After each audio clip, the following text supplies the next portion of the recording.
আজকে আমরা যখন গেলাম, যাওয়ার পরে চিফ সেক্রেটারি স্যার আসলেন, chief secretary sir, principal secretary sir এবং ডিজি স্যার রাজীব বাবু এসছেন, সিপি হাওড়া ছিলেন, ডিসি কন্ট্রোল স্যার ছিলেন। আচ্ছা রবিউল এসো, চলে এসো। এবং আমরা সকলে মিলে আমাদের দাবিগুলো তুলে ধরেছিলাম। সকলে মিলে যে মূল দাবিটা আমরা রেখেছিলাম, সেই মূল দাবিটা ছিল আজকে টেন্টেড আনটেন্টেডদের সার্টিফাইড লিস্ট প্রকাশ করতেই হবে। এটা প্রথম দাবি ছিল আমাদের। এবং দ্বিতীয়ত আমরা সকলে মিলে দাবি রেখেছিলাম যে ওএমআর যেগুলো হাইকোর্টের ডিভিশন বেঞ্চ বলেছিল পাবলিশ করতে, সেগুলো যেন পাবলিশ করা হয়, তার ভিত্তিতে রিপ্যানেলের দাবি আমরা রেখেছি। এবং তৃতীয়ত একদম অকপটে আমরা এরকম ভাবেই বলেছি যে যে রাজ্য সরকারের দুর্নীতির জন্য আজকে আমাদের চাকরি গেছে, সেই রাজ্য সরকারকেই যে কোনো মূল্যে আমাদেরকে পুনর্বহাল করাতে হবে এবং সেটা রিভিউয়ের মাধ্যমে। এই তিনটে মূল দাবি আজকে আমাদের ছিল। আমাদের জন্য দুর্ভাগ্যের বিষয় যে আমরা আজকে 1.5 বছর ধরে রাস্তায় পড়ে আছি।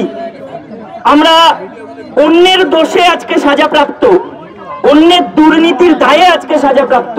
সেখানে দাঁড়িয়ে চিফ সেক্রেটারি স্যার মাত্র 10 মিনিট ছিলেন এবং 10 মিনিট পরে উনি উঠে চলে যান। এটা সত্যি লজ্জার বিষয় আমাদের কাছে যে আমরা বারবার অনুরোধ করছি, স্যার আপনি চলে যাবেন না, আমরা মর্মাহত এতদিন ধরে এখানে যন্ত্রণায় ভুগছি, আর আপনি 10 মিনিট পরে চলে যাচ্ছেন, আমরা কথাগুলো বলতেও পারবো না। সেখানে প্রিন্সিপাল সেক্রেটারি পরে এবং ডিজি স্যার আমাদের সঙ্গে কথা বলেন। আলটিমেটলি যে যোগ্য অযোগ্য তালিকা আমরা চেয়েছি, ওনারা বলেছেন ইট ইজ নোটেড ডাউন, আমরা আলোচনা করছি। কিন্তু আমরা বলেছি আমাদের ওটা আজকেই চাই। এবং যে ইস্যুটা তুলেছিলাম সেটা একদম ন্যায্য, যে আমরা মুখ্যমন্ত্রীকে বলতে শুনেছি যে এই স্কুল সার্ভিস কমিশন নাকি অটোনোমাস বডি। তাহলে যে অটোনোমাস বডি হয় তার নিজস্ব কিছু ফ্রিডম থাকে। এসএসসি চেয়ারম্যান স্যার এই যোগ্য অযোগ্য তালিকা রেডি আছে, এটুকু আমাদের আগেও বলেছেন। এবং সেক্ষেত্রে ওপরের নির্দেশ ছাড়া এটা দেওয়া যাবে না, এরকমটাও শোনা গেছে। এই ওপরের নির্দেশটা কার নির্দেশ? কেন দেওয়া যাবে না? কোথায় বলা আছে যে টেন্টেড আনটেন্টেডদের লিস্ট দেওয়া যাবে না? ওনারা বলছেন দিতে হবে, বলা নেই, কিন্তু দেওয়া যাবে না এটা কোথায় লেখা আছে? এটা আমরা জোর দিয়ে বলেছি। আমি এখানে অনুরোধ করব, সুমন বিশ্বাস স্যার আছেন, মেহবুব স্যার আছেন, তারাও কিছু বলুক, এবং মিন্ময়দা আছেন, রবিউলও আছে।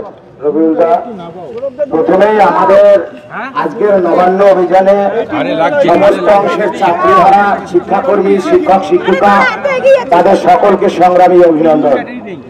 আমরা আজকে গিয়েছিলাম, মাননীয় চিফ সেক্রেটারি মহোদয়, DG sir, CP sir Howrah তারা ছিলেন। আমরা তাদের সাথে সাক্ষাৎ চাইনি, আমরা এসেছি আজকে ওনলি 1 পয়েন্ট, সকল যোগ্যদের চাকরি ফেরানোর মূল মন্ত্র 22 লক্ষ ওএমআর, সেই ওএমআর এর ভিত্তিতে অযোগ্য চিহ্নিত হয়েছে। সেই ওএমআর এর ভিত্তিতে সরকার, হাইকোর্টে চিন্ময় বাবু বলছিলেন, হাইকোর্টের ডিভিশন বেঞ্চ বলেছে all OMR must be publish public domain. হাইকোর্টের রায় মানছে না। আজকে সেই ওএমআর এর ভিত্তিতে যোগ্য তালিকা সরকারের কাছে তৈরি আছে।